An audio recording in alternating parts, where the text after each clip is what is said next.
Salam alaikum, Azulf Laoun. Bonsoir. 750 € pour voyager, mais seulement si vous avez un compte en banque. La dernière décision de la Banque d'Algérie illustre à quel point la politique économique du pays ressemble à un bricolage permanent. Des mesures ponctuelles, improvisées, qui tentent de masquer l'absence de vision stratégique. Conditionner un droit de change à la bancarisation dans un pays où l'économie informelle domine revient à exclure une large part de la population.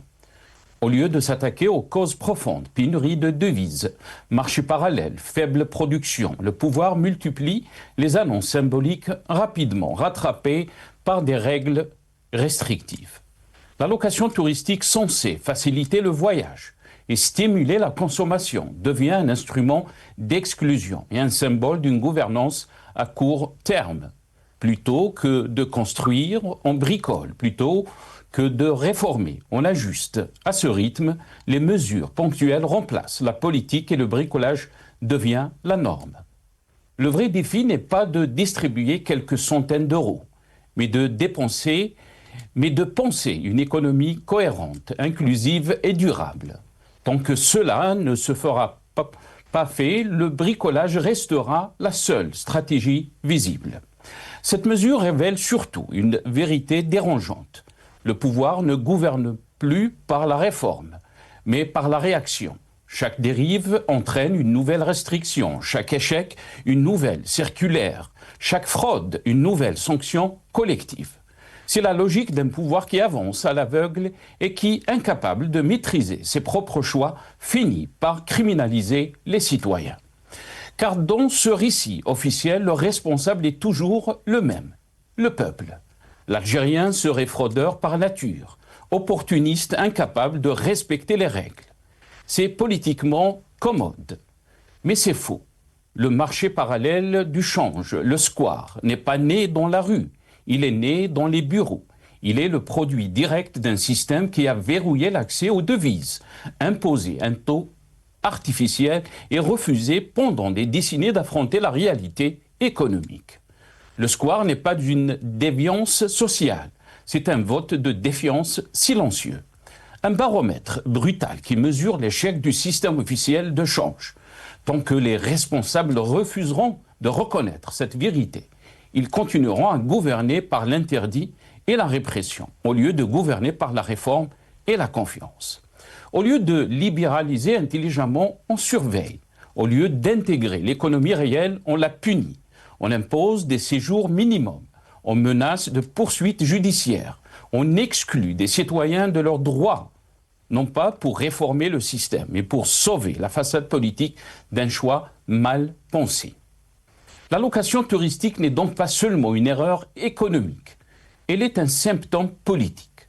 Celui d'un pouvoir qui gère le pays comme on gère une crise permanente. Son vision, son courage réformateur est toujours en cherchant un coupable ailleurs que dans ses propres décisions.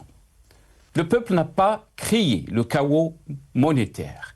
Il s'y adapte, autant que le pouvoir continuera à confondre autorité et contrôle, réforme et punition, le square restera debout. Non pas contre le système, mais comme le miroir impitoyable de son échec. Nous débattrons avec nos invités juste après cette petite intro.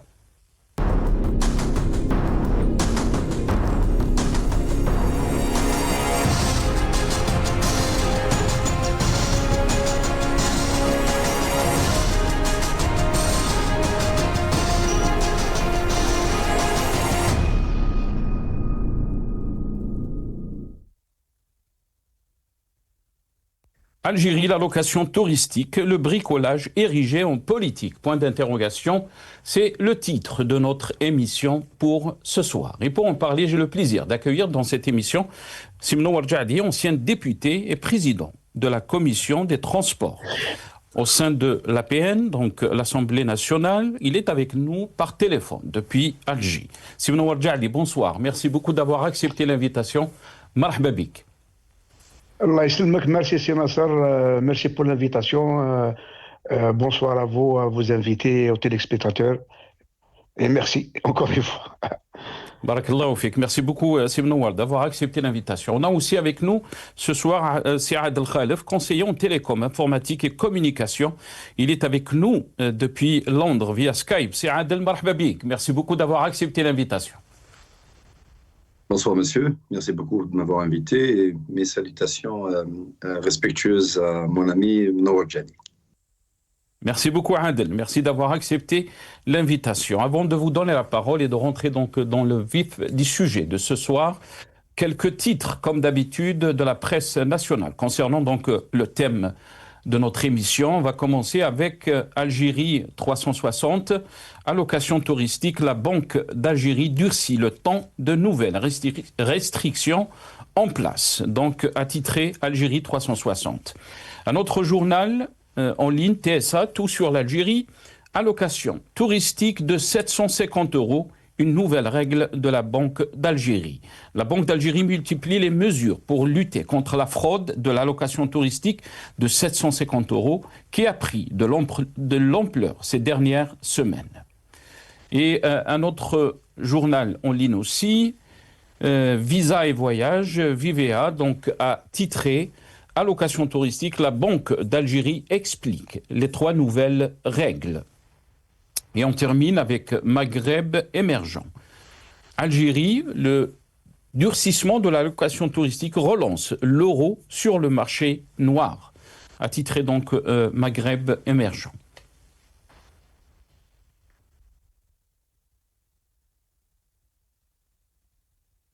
Voilà, quelques titres donc. On va écouter dans ce passage le ministre du Transport, ministre de l'Intérieur, Saïd Saïoud. On l'écoute et je reviens à mes invités juste après. Les agences de voyage يقوموا بعملية تاع نقل يعني مواطنين جزائريين من الجزائر إلى تونس واستعمال بعض الطرق الاحتيالية والخارج عن طريق القانون بإيصالهم إلى الأرض التونسية بطريقة قانونية وين يعني يديروا الكاشي في الباسبور تاعهم بعد ذلك يعاد إدخالهم إلى الجزائر عن طريق بعض المعابر الغير محروسة ويقعدوا الأيام يعني 6 أو 7 أيام المنصوص عليها قانونا ثم يعاد إدخالهم بنفس الطريقة عن طريق هذه المعابر الغير المحروسة ويعاد إدخالهم عن طريق المعابر حيث يعاودوا يكاشيوا الاسم تاعهم ويستفيدوا من هذه الأموال هذه 750. Voilà, le ministre du Transport, donc Saïd Saïoud, dans ce passage, qui a soulevé la question de la fraude. On va bien sûr poser cette question à nos invités, mais je vais vous montrer donc ce communiqué de la Banque d'Algérie, si c'est possible, nos amis de la régie. La Banque donc a issu un communiqué en application des dispositions de l'instruction donc numéro 05-2025 du 17 juillet 2025 relative aux droits de change pour voyage à l'étranger. La présente note a pour objet de préciser les modalités de mise en œuvre des conditions d'octroi du dit droit. Et bien sûr, on peut lire dans ce communiqué, dans ce cadre, l'octroi de ce droit de change est désormais subordonné à la détention par le demandeur d'un compte bancaire ouvert auprès de la banque domiciliaire. Voilà. Et aussi, par ailleurs, les banques doivent aviser les bénéficiaires ayant séjourné à l'étranger pour une durée effective inférieure à 7 jours, qu'ils doivent restituer le montant du droit de change perçu. Donc ça, c'est le communiqué donc, de la Banque d'Algérie. Sib Nouar Jadi, نبداو بك, si c'est possible. Qu'est-ce que vous en pensez donc de ce communiqué de la Banque d'Algérie, mais aussi de ces déclarations du ministre du Transport, Saïd Saïoud, qui accuse donc des agences de voyage, donc si on peut l'appeler, des accusations quand même graves. On parle de la fraude. Votre réaction, Sib Nouar Jadi, une allocation touristique, un communiqué donc de la Banque d'Algérie qui rappelle l'octroi donc de cette allocation touristique, et il y a eu même des rumeurs qui donc parlaient de peut-être on va annuler cette allocation touristique. Votre réaction, Sib Nouar Jadi? Merci encore une fois, Sir Nasser. Bon, moi, de mon côté, si nous partons tout d'abord d'un constat de fait, ça d'un côté, de l'autre côté, si on part aussi du postulat qui a été posé à l'époque par M. Taylor au 16e ou au 17e siècle, en disant que l'être humain est complexe. Hmm. Et l'être humain ici aussi est égoïste. Ça d'un côté, en ce qui concerne le constat. Si on voit par exemple 100 000 cas de fraude détectés sur une période de 45 jours, si nous constatons aussi que sur 2 mois, sur un mois et demi, il y a presque 5 000 bus qui sont transités entre les frontières algéro-tunisiennes. Maintenant, si nous prenons un petit calcul, maintenant sur les 5 000 bus qui transportent en moyenne 35 personnes, il y a quand même, si nous multiplions les 5 000 par 35, nous trouvons 175 000 personnes qui ont été en voyage sur Tunis, avec un montant de 131 millions d'euros. Et si on fait la parallèle entre les deux changes officiels et parallèles, nous trouvons un écart de 17 milliards de dinars. Donc l'être humain est complexe et égoïste. Il cherche les failles des systèmes pour qu'il en bénéficie. Et c'est justement ce qui s'est passé et ce qui se passe actuellement en ce qui concerne l'allocation chômage. Moi, personnellement, je vois que le communiqué de la Banque centrale, etc. Donc, moi, à mon avis, l'ennemi numéro un, le problème numéro un, c'est le square. Pourquoi toute ce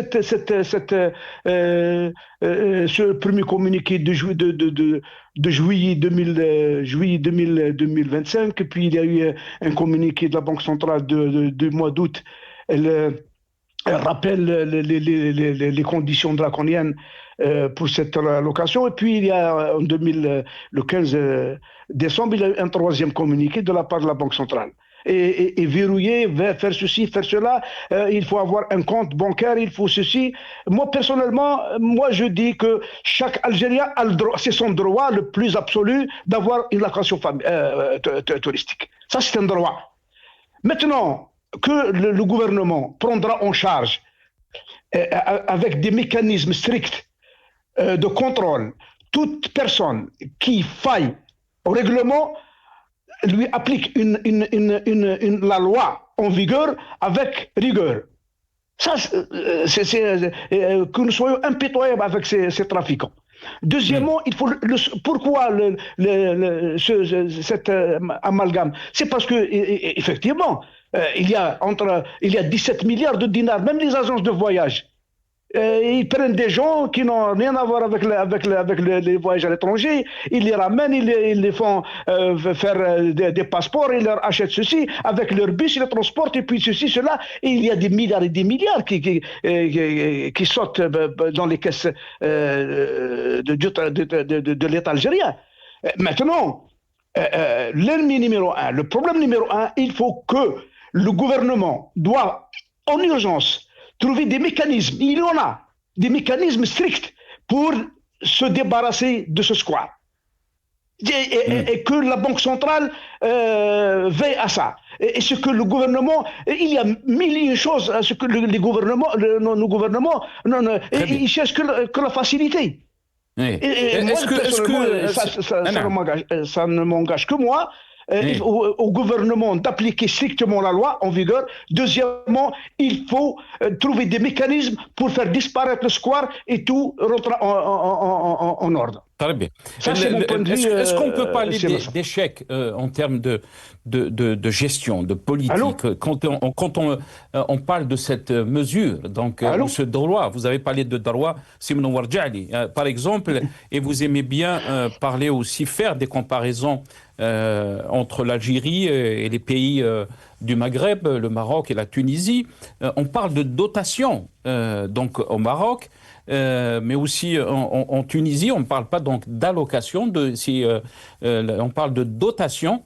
Et au Maroc, par exemple, les Marocains ont droit environ donc 9 000 à 10 000 euros par an, alors que les Tunisiens ont droit de 1 700 à 1 800 euros. Donc, et quand il s'agit d'un enfant qui a moins de 10 ans, et là je parle de la Tunisie, il a droit donc à la moitié, à 3 000, donc l'équivalent donc de 900 euros exactement. Pourquoi en Algérie, 750 euros est devenu un problème, à gérer une allocation touristique ou une dotation touristique est devenu un problème, un vrai problème. Vous avez soulevé un chiffre quand même qui est très conséquent. Vous avez parlé de 17 milliards de dinars. Pourquoi il n'y a pas eu réflexion, il n'y a pas eu donc vision de cette mesure ou de ce droit, Simon Warjadi? Très rapidement, comme ça on donnera la parole aussi à Adel Khalef. Et ce que j'ai dit tout à l'heure, je me risque de me répéter. Je risque de me répéter. J'ai dit à Sénazar que 750 euros, c'est de voir rien. Si je prends, avec tout le respect que je dois à nos frères tunisiens, je ne parle pas des Marocains. Ce n'est pas. C'est une petite population marocaine ou tunisienne qui ont suffisamment d'argent pour qu'ils puissent voyager à l'étranger. Par contre, justement, parce qu'ils n'ont pas le problème de square.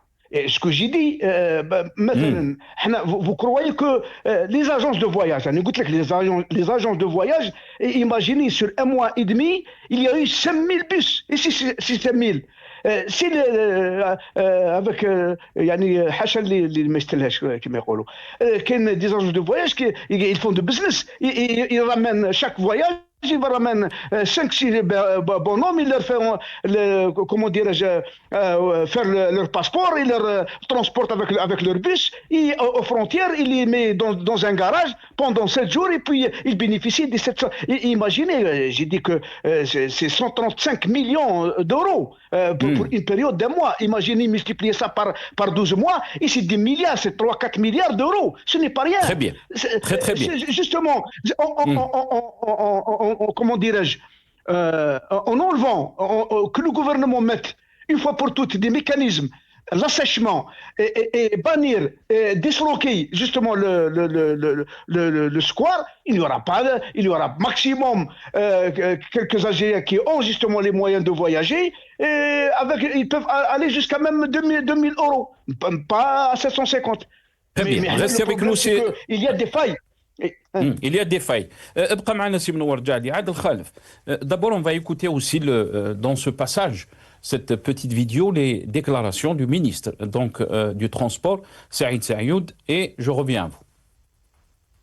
Les agences de voyage يقوموا بعملية نتاع نقل يعني مواطنين جزائريين من الجزائر إلى تونس، واستعمال بعض الطرق الاحتيالية والخارج عن طريق القانون بإيصالهم إلى الأرض التونسية بطريقة قانونية، وين يعني يديروا الكاشي في الباسبور تاعهم. بعد ذلك يعاد إدخالهم إلى الجزائر عن طريق بعض المعابر الغير محروسة، ويقعدوا الأيام يعني 6 أو 7 أيام المنصوص عليها قانونا، ثم يعاد إدخالهم بنفس الطريقة عن طريق هذه المعابر الغير المحروسة، ويعاد إدخالهم عن طريق المعابر، حيث يعاودوا يكاشيو الاسم تاعهم ويستفيدوا من هذه الأموال هذه 750. Voilà, donc le ministre du Transport. On va écouter aussi dans ce passage le communiqué de la Banque d'Algérie. On regarde ces images. في خطوة جديدة لتنظيم سوق الصرف وضبط آلية الاستفادة من المنحة المخصصة للسفر إلى الخارج المقدرة ب750 أورو، أصدر بنك الجزائر مذكرة رسمية موجهة إلى البنوك لإعادة ترتيب مسار تسديد القيمة المقابلة بالدينار الجزائري، بما يعزز الشفافية ويحد من الممارسات غير النظامية، خاصة ما يتعلق بربط منح حق الصرف بضرورة امتلاك حساب بنكي. حصر عملية تسديد القيمة المقابلة بالدينار الجزائري داخل البنوك فقط، ومنع أي قنوات موازية أو غير مباشرة، إجراء سيقلص الطلب على السوق غير الرسمية للعملة ويساهم في استقرار أكبر لسوق الصرف، خاصة في فترات الذروة المرتبطة بمواسم السفر، وتتبع حركة الأموال المرتبطة بحق الصرف وضمان وصوله إلى المستفيدين الفعليين فقط، سواء بشكل مباشر أو عبر أفراد الأسرة من ذوي الحقوق، ما يعزز مبدأ الشفافية ويحد من أي استعمال غير قانوني لهذه الامتيازات. بين متطلبات التنظيم المالي وتطلعات المسافرين، يسعى بنك الجزائر إلى تحقيق توازن دقيق يضمن حماية احتياطي الصرف وتعزيز الثقة في القنوات البنكية الرسمية كخيار وحيد وآمن لتسيير عملية الصرف في البلاد.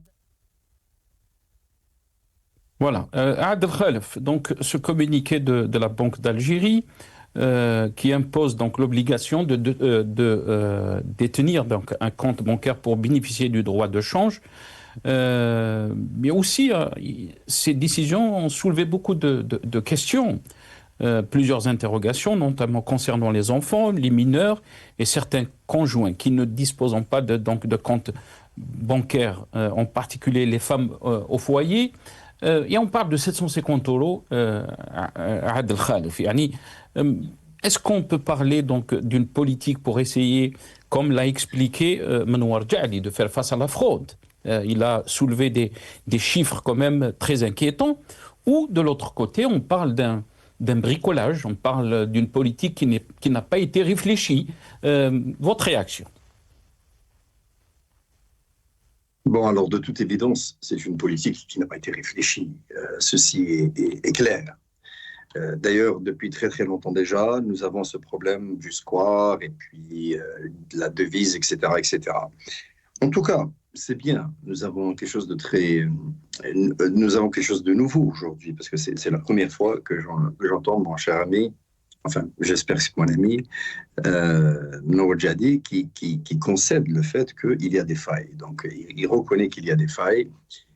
Lui qui est un très très grand défenseur des institutions algériennes, et moi je le suis aussi, mais tant que ça reste dans le cadre de la rationalité, du réalisme. Bon, alors, le problème des devises, tout ceci n'est que de la poudre de perlimpinpin.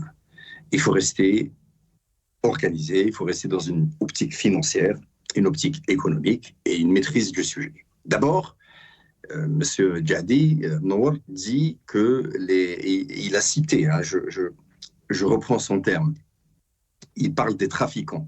Donc il considère que les gens qui sont au square, c'est des trafiquants.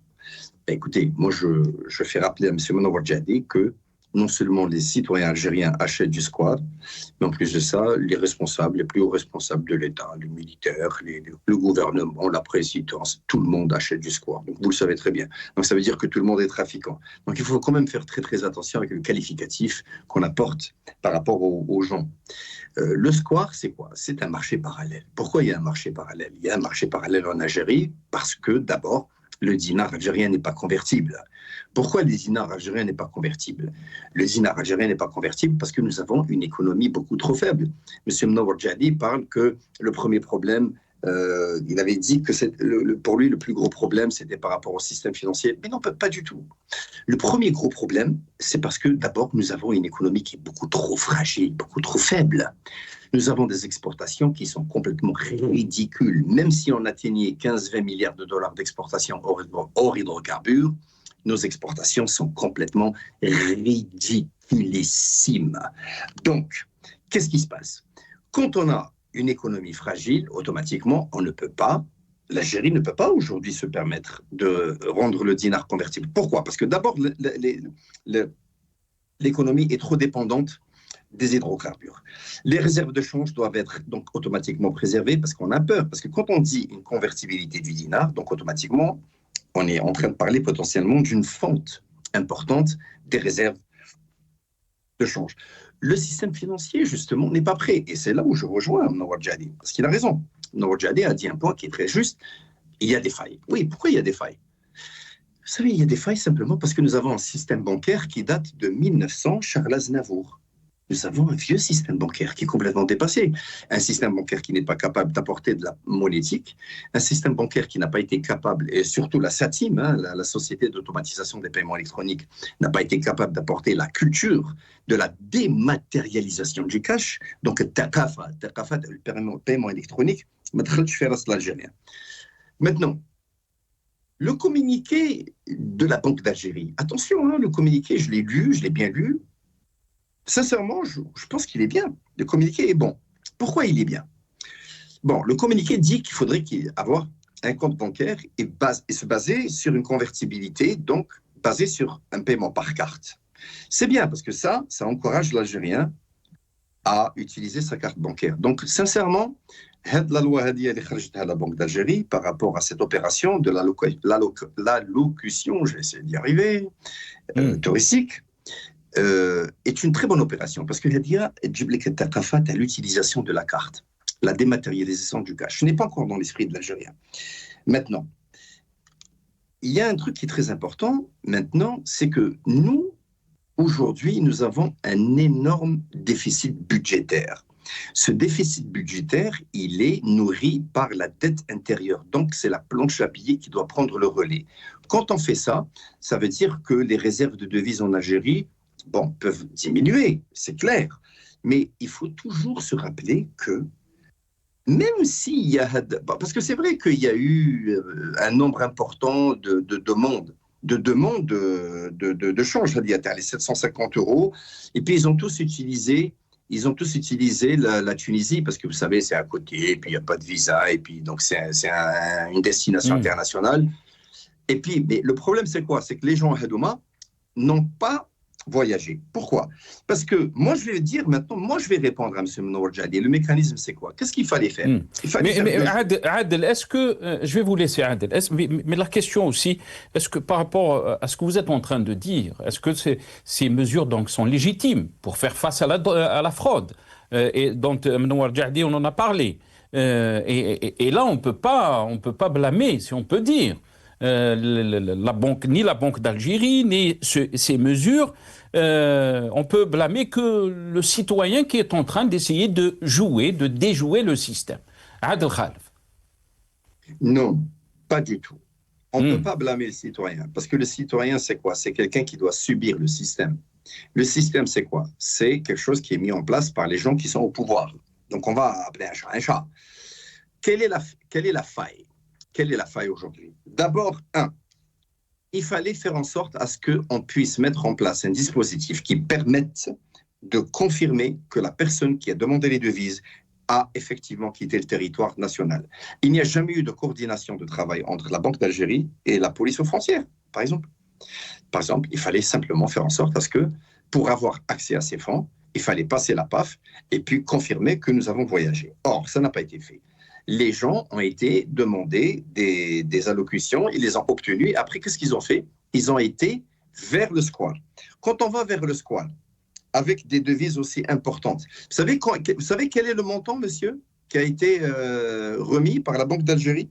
Je vais vous donner le montant exact. Il est à peu près de 550 millions d'euros. 550 millions d'euros qui ont été retirés des banques publiques et des banques privées, enfin des banques en Algérie, pour faire simple. D'accord? Et donc, 70% de ces fonds sont restés en Algérie. Qu'est-ce que ça veut dire? Ça veut dire que ces fonds ont déjà été vendus au squad. Donc, ça crée quoi? Ça crée plus de disponibilité. Quand ça crée plus de disponibilité, ça crée quoi? Ça crée une chute du taux parallèle. Donc, plus de possibilités pour les gens d'acheter. Donc, plus de ventes de dinars. Donc, automatiquement, moins de contrôle pour l'État. Ça veut dire que l'État a fait tellement de conneries dans leur modus operandi, qu'aujourd'hui, c'est-à-dire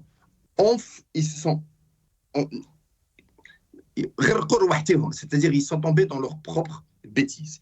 Ce qu'il fallait faire, il fallait contrôler que les gens ont bel et bien voyagé, et puis il fallait faire en sorte à ce qu'on mette un dispositif en place de façon à ce que les fonds qui sont retirés ne peuvent être accédés que par une carte bancaire, donc en l'occurrence Visa, Mastercard, American Express, émise par une banque algérienne, pas internationale. Vous comprenez? C'est là où se trouve la nuance. Et donc, avec ce dispositif-là, on peut non seulement contrôler qui a acheté les devises, mais comment ils ont dépensé les devises. Mais vous voyez, la finance, c'est un savoir-faire. C'est pas donné à un bonhomme comme Sayoud qui vient au Parlement en train de nous parler. Écoutez, je n'ai rien contre lui à titre personnel, mais je rappelle au passage que M. Sayoud avait un problème entre citer une et un statut. Alors, je lui conseille fortement de ne pas parler de la finance parce qu'il est très loin du registre. Adel Khalif, je m'excuse. Adel Khalif, très rapidement, est-ce qu'on peut parler d'échec quand on parle d'une simple mesure qui a été prise donc en faveur du citoyen algérien, on parle de 750 €. Alors quand on parle, par exemple, on fait la comparaison des pays voisins comme la Tunisie ou le Maroc, le Tunisien donc a droit presque à 1700 jusqu'à 1800 € par année, alors que le citoyen marocain a droit jusqu'à donc 9 000, de 9 000 jusqu'à 10 000 €, l'équivalent donc de 10 000 €. Alors qu'en Algérie, 750 € qui m'a قلت انت يعني رانا غرقنا فيهم. Qu'est-ce que cela nous renseigne de la gestion de notre pays, très rapidement?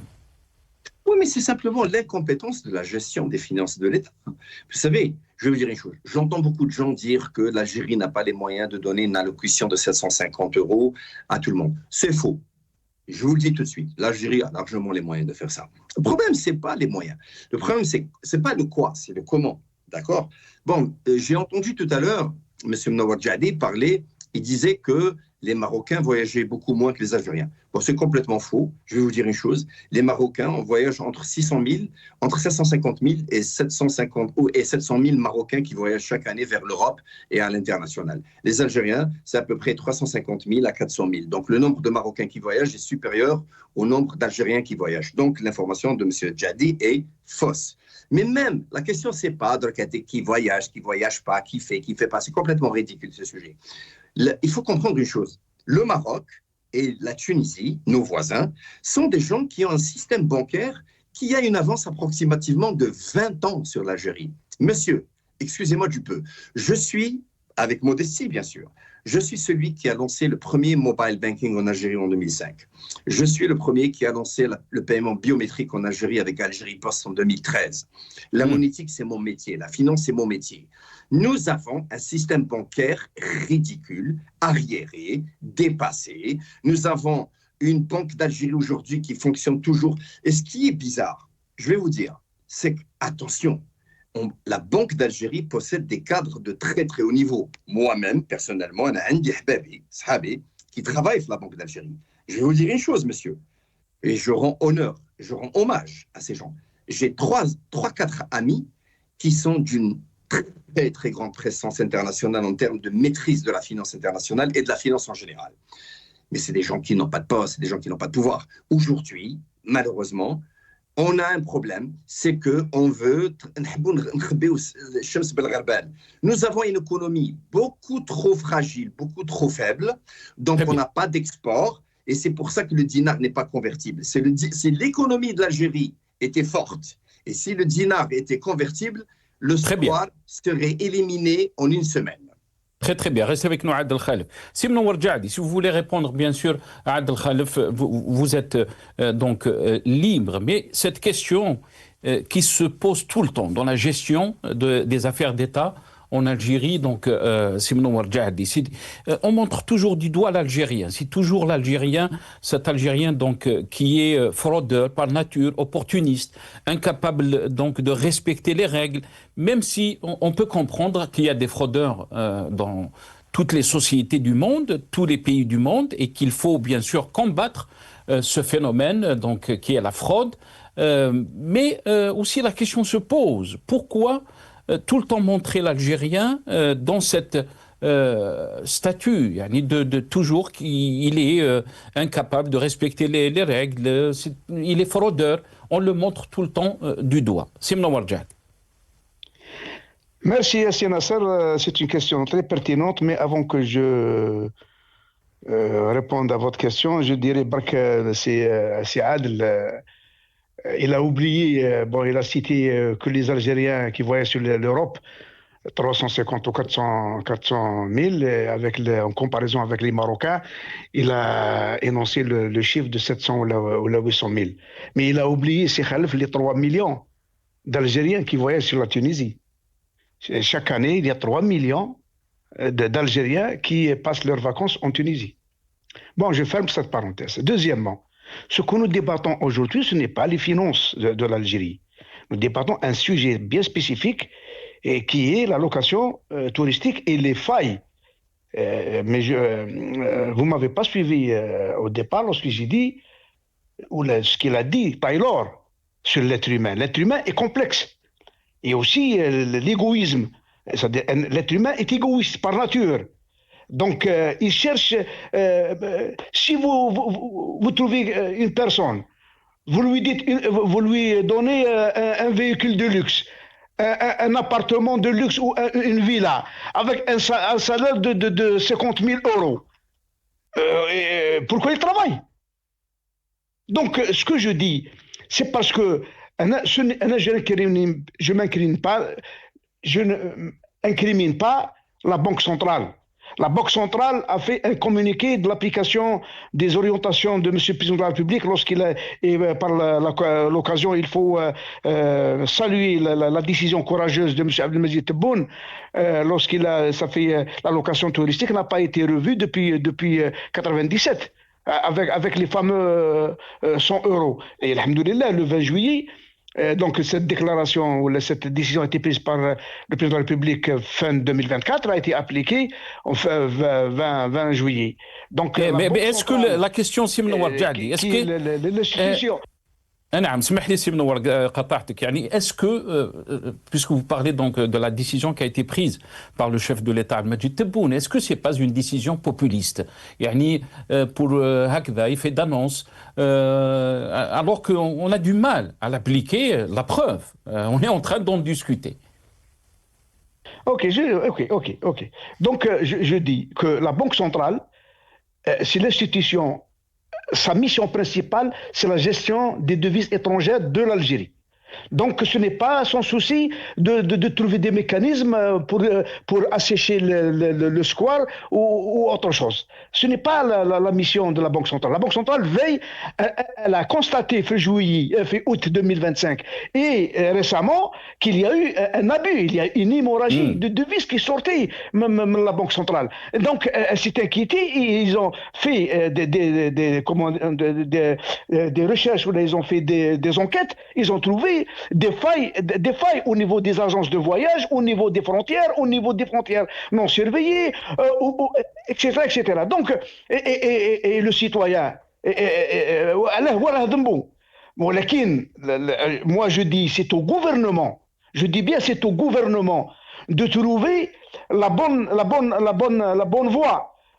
Pour l'application des orientations de M. Abdelmajid Tebboune et faire, comment dirais-je, satisfaire la Banque centrale pour qu'il n'y aura pas d'hémorragie de devises. Maintenant, la chose est certaine, c'est que d'un côté, pour Abdelmajid Tebboune, notre président, lorsqu'il a revu en os cette allocation, c'est pour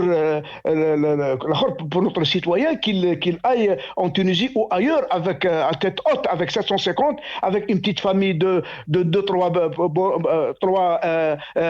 individus, 4 individus, c'est pour minimum 2000 euros. 2000 euros, vous pouvez passer un séjour agréable en France ou ailleurs, au Canada ou n'importe quel pays d'Europe. C'est ça la vision de Abdelmajid Tebboune. Mais ça, ce n'est pas pour le citoyen qui avec certains, je dis, je mets ça entre parenthèses, moi je dis les trafiquants avec certaines agences touristiques et certaines personnes au niveau des frontières. Je ne parle pas de... Je reviens sur le square. Maintenant, d'un côté, on a vu que les 750 euros vont au contraire, vont assécher le square et il va disparaître. Mais est-ce que aussi il y a un problème, Sir Munawar Jadli, il y a un problème puisque je pense que vous êtes en train de poser des questions très très pertinente et importante. Mais quand on parle aussi d'assécher le square, est-ce qu'il y a une peur aussi au niveau des responsables quand on parle aussi des réserves de change? Et je pense que ça a été mentionné par Adel Khalf. Qu'est-ce que vous en pensez? Est-ce qu'aussi il y a une peur par rapport à cette question?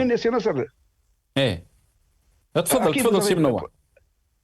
Je dis que, par exemple, même, je m'excuse, je passe à autre chose. Maintenant, en ce qui concerne nos voisins, nous avons notre diaspora la plus importante au niveau du Maghreb arabe. Avec 6 millions, 5 millions, c'est dit 4 millions. Les transferts, ils sont à peine de 1,8 milliard d'euros. Par contre, nos voisins de l'Est ou de l'Ouest, c'est minimum 10, 12, 14 milliards d'euros. Pourquoi ne pas mettre des mécanismes stricts et que l'Algérie bénéficie de l'argent de notre diaspora? Pourquoi ils vont renflouer justement les caisses de l'État en devises. C'est 14-15 milliards d'euros. En ce qui concerne le développement du tourisme, bon, le tourisme maintenant, c'est comme l'habitat. Je m'excuse du terme. À un certain moment, on disait que, les années 70, 80, 90, on disait que, effectivement, ça c'était un terme qui a été inventé par les Européens. Sur le plan économique, si l'habitat va, tout va. Effectivement, c'était chez eux. Parce que tout était local. Lorsque l'habitat va, donc c'est l'électricité, c'est les câbles, c'est les interrupteurs, c'est les lampes, c'est les douilles, c'est le parpaing, c'est le ciment, tout est fabriqué localement. À l'époque, non. Au contraire, lorsque l'habitat va, c'est au détriment de nos ressources propres, qui est la devise. Mais aujourd'hui, alhamdoulilah ya Rabbi, avec la bonne vision de notre président, aujourd'hui, ça fait toutes les matières premières de construction des logements et tous les accessoires, les baignoires, la faïence, le marbre, etc., les douilles, les câbles électriques, ça, tout se fabrique ici. Maintenant, en Algérie, lorsqu'on dit que si l'habitat va, tout va, effectivement, c'est une très bonne chose. C'est la même chose comme nous avons 6 millions d'Algériens à l'étranger, et les transferts, c'est à peine, même pas 2 milliards d'euros. Deuxièmement, en ce qui concerne les importations de véhicules, l'importation de véhicules. Tout d'abord, on ne se pose pas la question, il ramène un véhicule neuf ou moins de 3 ans. On ne lui demande pas d'où vient cet argent. Et il a des douanes le plus énorme du monde. Or non, pourquoi l'Algérie, par exemple, notre gouvernement met des garde-fous stricts, avec des lois strictes, avec des mécanismes stricts, pour que notre diaspora ramène les 12, 14, 16 milliards d'euros. Et avec cet argent, nous prenons que 50%, et l'Algérie, c'est notre gouvernement qui ramène même en dehors de la production ou de la fabrication de véhicules localement.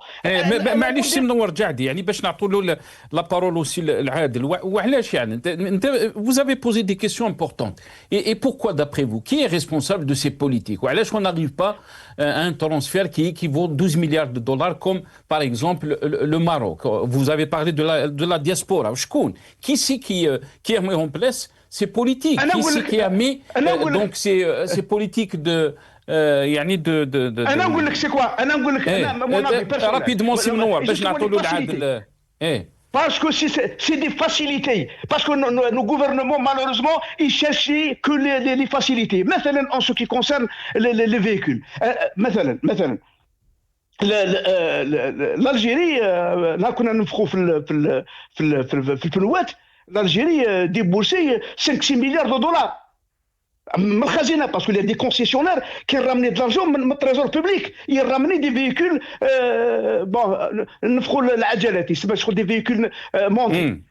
5-6 milliards. Maintenant, depuis 2019, l'Algérie n'importe plus. Les concessionnaires n'importent plus les véhicules. بصح قال معليش كل واحد الله يسهل عليه يروح للسكوار ولا يعرف واحد بفرنسا يجيب ان فيكول. Non, j'ai perdu 12-14 milliards de dollars et j'ai gagné 6 milliards. Ça fait en tout, notre trésor public a perdu entre 7 et 9 milliards de dollars. Je ramène les 12-14 milliards de dollars et j'achète les 5-6 milliards de dollars de véhicules pour nous. Très bien. La question qui se pose, aussi, et bien que vous allez me répondre après, c'est que depuis 2019, que Abdelmajid Tebboune donc est président de la République et chef de l'État. Donc le problème, c'est vous avez soulevé des problèmes qui sont importants, mais ces problèmes existent toujours. Il n'y a pas de changement, il n'y a pas eu de changement. On a entendu même dernièrement les déclarations du ministre du Transport qui a accusé le citoyen que c'est le seul au monde اللي يشري la licence تاع المجاهدي ب 100 مليون ويشري الطوموبيل ب 3 ملايين. عادل خالف يعني quand on accuse le citoyen de fraudeur, de ne pas respecter les règles, mais aussi comment expliquer la mentalité de du peuple algérien? Pourquoi il se penche beaucoup plus, entre guillemets bien sûr, vers cette route? Est-ce que vous pensez aussi c'est le miroir de ce qu'il voit, de ce qui se pratique au sommet de l'État? Quand on parle des responsables qui ont été emprisonnés pour corruption, quand on voit par exemple la corruption dans la société algérienne, au niveau aussi des institutions, qu'est-ce que vous en pensez? Ce que j'en pense, alors sincèrement, avec Kinsma, mon ami Mnour Jadi, Wallah, ma la belle منين نبداه منين نخلص معاه. Mais bon, c'est pas grave, on va essayer d'aller quand même un point par point pour parler des choses encore une fois rationnelles et réalistes. Bon, on parle de la vision de Abdelmajid Tebboune, président de la République. D'accord, parce que Mnour Jadi nous parle de la vision, merci à la vision du président de la République. Bon, écoutez, monsieur Mnour Jadi, moi j'ai rien contre le président Tebboune autant que personne. Je suis en train de donner des faits accomplis. Rappelez-vous d'une phrase que je vous ai donnée il y a quelques mois. Les chiffres ne mentent pas. L'arqam mais bouche. La vision du président de la République dont vous évoquez, elle a fait aujourd'hui que l'Algérie est en train de vivre le déficit budgétaire record le plus élevé de son histoire. C'est-à-dire 1. 2. L'Algérie aujourd'hui est en train de pulvériser les records stratosphériques des dépenses publiques. C'est-à-dire qu'on a des dépenses tellement importantes et on a des recettes en énergie fossile qui sont tellement basses que nous avons un déficit que nous sommes obligés de recourir à la planche à billets. Ça veut dire inflation oblige. Quand il y a l'inflation, qu'est-ce que ça veut dire? Ça veut dire que le pouvoir d'achat diminue. Quand le pouvoir d'achat diminue, qu'est-ce que ça veut dire? Ça veut dire qu'on a de moins en moins de contrôle de ce qui se passe sur le flux de la distribution, de la circulation de la monnaie sur le territoire national. Il faut arrêter avec ces histoires de monsieur le président par-ci, monsieur le président par-là, le premier ministre par-là, le machin par-ci. Il faut arrêter. Il faut rester réaliste, rationnel, objectif. Donc, maintenant, nous avons une économie minable. Aucune force, aucune puissance, aucun export. Vous parlez que nous sommes en train de produire, je ne sais pas quoi. Je vous informe, monsieur, que l'Algérie est en train d'importer la grosse majorité de sa consommation domestique. OK? Pourquoi? Un pays qui ne produit pas, c'est un pays qui s'appauvrit. Ça, c'est le b.a.-ba de l'économie. Si vous dites quoi que ce soit de contraire à ça, c'est que vraiment, nous sommes dans un aveuglement qui n'a presque aucun sens. Aujourd'hui, avec une économie fragile, faible, avec un dinar qui a été dévalué pour la Banque d'Algérie, monsieur Jadi, comptez le nombre de fois que la Banque d'Algérie a été obligée de dévaluer le dinar. Pourquoi? Je vous laisse le soin de répondre. Simplement parce que c'était la seule solution. C'est parce qu'il n'y a pas d'industrie, justement. Donc, il y a une industrie. Tu produis. Si tu produis, tu exportes. Si tu exportes, tu gagnes des devises. Si tu gagnes des devises, tu nourris tes réserves de change. Et si tu nourris tes réserves de change, tu as un meilleur contrôle sur la devise extérieure domestique. C'est le b.a.-ba de l'économie. Si on n'arrive pas à comprendre ça, c'est qu'il faut repartir le Rochaïbet ou le Qoraïsat. Donc, il faut arrêter de vouloir défendre l'indéfendable quand vous avez la pire économie d'Afrique du Nord. Nous sommes un pays, je vous signale, nous avons aujourd'hui presque 50 millions d'habitants. Nous sommes en train d'importer 80% de ce que nous consommons. Ça veut dire 80% de ce que nous ne produisons pas. Et donc, automatiquement, nous sommes en train de nous appauvrir. Elle est où la vision du président de la République? Maintenant, je suis en train de m'énerver un peu parce que j'ai horreur quand on arrive à mentir avec élégance. Et je ne vous traite pas de menteur, mais je ne vous demande pas, ne me parlez plus de Tebboune, ne me parlez plus du gouvernement, parce que le gouvernement est incompétent et vous le voyez très bien. D'ailleurs, vous avez bien reconnu qu'ils ont des défaillances. Parlez-moi. Anna Tebboune, je n'ai rien contre lui. Moi-même, j'ai dit que Tebboune oura en 2017 quand il a attaqué Haddad par rapport à ses abus. Donc, je n'ai pas de doute par rapport à la bonne foi Tao. Mais je suis un économiste. Monsieur Mnour Jadi, je suis désolé, monsieur. Vous n'êtes pas un économiste. L'économie parle avec les chiffres et les chiffres parlent en votre défaveur. Si vous avez un langage qui peut contredire les chiffres, très bien. معليش خويا عادل باسكو on a dépassé le temps. سي منور جعدي très rapidement نعطيك يعني الحق الرد كما يقولوا ولكن vous avez 20 secondes. Je vais vous inviter dans une autre émission.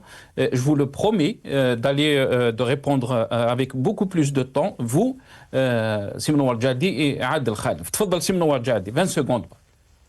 Merci. Je ne partage pas notre économie, elle est sur de très bonnes bases. Comme il a dit, lui, les chiffres ne montent pas. Les chiffres macroéconomiques, ils sont gars au vert, qu'il soit le PIB ou qu'il soit la croissance économique, elle est en moyenne 4,2% annuellement. L'inflation, elle est au-delà de moins de 3%. On était à 9,7% il y a 3-4 ans. Effectivement, nous avons un déficit pour 2024 et 2025. C'est dû ça a été stimulé justement par l'investissement. Nous avons des investissements colossaux pour le développement de notre économie qui vont donner leurs fruits en 2006 et 2027. Il y a beaucoup de projets qui sont en cours de réalisation. Il y a plusieurs sur le plan dans le domaine de l'énergie. Merci beaucoup, Simon Warjad. Merci beaucoup. Désolé. Adel Khalf, 10 secondes, je vous laisse le mot de la fin. Bon, écoutez, il n'y a pas de problème. En tout cas, je dis à mon ami Mnour, d'abord, c'est des investissements colossaux, c'est pas colossal. Et puis, le plus important, c'est quoi? C'est qu'aujourd'hui, l'Algérie, il faut qu'elle ouvre l'économie d'Aha. Il faut donner l'initiative au public, au privé. Parce que l'Algérie, c'est un grand pays. L'État ne peut pas gérer un grand pays seul. Il faut donner l'yed al-amla al-shab. Al-shab, huwa li yibni iqtisad. Si on n'a pas compris ça, l'Algérie rahi déjà fi al-hayt. Merci beaucoup, Adel Khalef. On est arrivé à la fin de cette émission. Merci à mes invités, Mnour Jadi, ancien député et président de la commission des transports au sein du Parlement algérien. Depuis Alger, vous étiez avec nous par téléphone. Et Adel Khalef, conseiller en télécom, économiste, mais aussi conseiller en télécom informatique et communication. Merci beaucoup, Adel Khalef. Merci à vous, chers téléspectateurs. Ya'tikoum saha wa bqaw ala khair.